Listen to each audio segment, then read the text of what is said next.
आजकल के दौर में बेरोजगारी एक बहुत बड़ी समस्या है।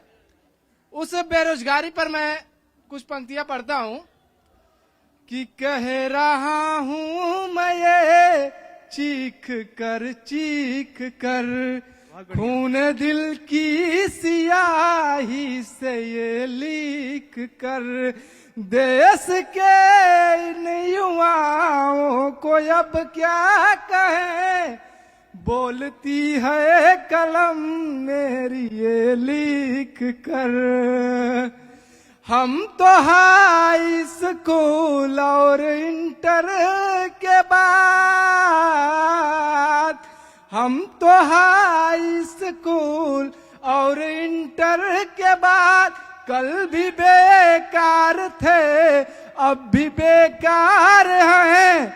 हम बेरोजगार हैं, हम बेरोजगार हैं, हम बेरोजगार हैं, हम बेरोजगार हैं। समय का अभाव है, केवल एक पंक्ति पढ़ देता हूं कि BA की डिग्री लिए बैठे हैं। यहाँ पे तमाम लोग हैं, BA किए हैं, MA किए हैं, BTech किए हैं, MTech किए हैं, तमाम लोग बेरोजगार हैं। उनके लिए कह रहा हूं कि BA की डिग्री लिए बैठे हैं, ख्वाब नौकरी का अब तक लिए बैठे हैं।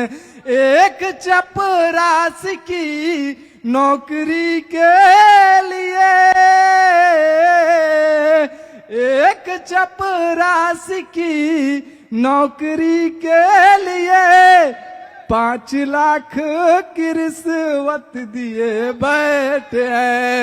ये सच्चाई है पूरे उत्तर प्रदेश की, पूरे हिंदुस्तान की, कि एक चपरासी की नौकरी के लिए 5 लाख की रिश्वत दिए बैठे। और उसके बाद क्या होता है कि पास होने पे रद्द हो गई भर्तियां, पास होने पे रद्द हो गई भर्तियां। हम उन्हीं लोगों में से उम्मीदवार हैं, हम बेरोजगार हैं, हम बेरोजगार हैं, हम बेरोजगार हैं, हम बेरोजगार हैं। मेरे यूपी तेरी कैसी सरकार है, मेरे भारत तेरी कैसी सरकार है। हर विभागों में लोगों की दरकार है, क्यों बेरोजगार है, क्यों बेरोजगार है, क्यों बेरोजगार है, क्यों बेरोजगार है।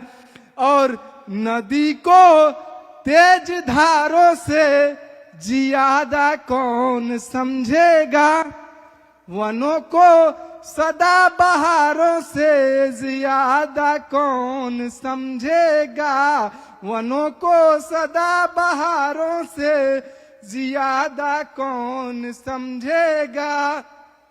पढ़ाई और लिखाई में कहाँ उम्मीद दिखती है, पढ़ाई और लिखाई में कहाँ उम्मीद दिखती है।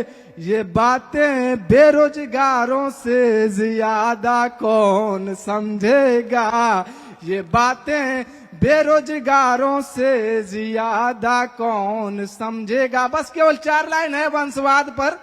जो राजनीति में ये वंशवाद बढ़ रहा है, और कवि वही होता है, मैंने मैथिली शरण गुप्त को पढ़ा है कि उन्होंने कहा था कि सिर्फ मनोरंजन न कवि का कर्म होना चाहिए, उसमें उचित उपदेश का भी मर्म होना चाहिए। तो हम लोग उस ऐसे कवि को मानते हैं कि जो बेरोजगारी पर कविता लिखे, जो वंशवाद पर लिखे हो। मैं उन्हीं का एक वंशज हूँ, उन्हीं के पद चिन्हों पर चल रहा हूँ। मैं उस वंशवाद को पर टिप्पणी करते हुए मैं पढ़ रहा हूँ कि देश का युवा बोल रहा है वंशवाद अब डोल रहा है, देश का युवा बोल रहा है वंशवाद अब डोल रहा है। जिसके लिए मैंने किया लड़ाई विरोध किया तो लाठी खाई, आजादी के खातिर मैंने सूखी आधी रोटी खाई। देख दुर्दशा राजनीति की, मेरा खून खोल रहा है, देश का युवा बोल रहा है वंशवाद अब डोल रहा है। कि अंग्रेजों के शासन में भी कभी न ऐसा होता था। यहाँ तो हर सरकारों में नेता का बेटा होता है। अंग्रेजों के शासन में भी कभी न ऐसा होता था। यहाँ तो हर सरकारों में नेता का बेटा होता है। सैनिक देश की सरहद खातिर रोज शहीद हो जाता है और नेता हिंदू मुस्लिम नफरत का बीज बुझाता है। लानत है उस नेता पर जो शहादत को तोल रहा है। देश का युवा बोल रहा है, वंशवाद अब डोल रहा है। देश का युवा डोल रहा है, वंशवाद अब डोल रहा है कि बेरोजगारी और शिक्षा भ्रष्टाचार की दूरी है, लेकिन इन सब मुद्दों से नेताओं की क्यों दूरी है।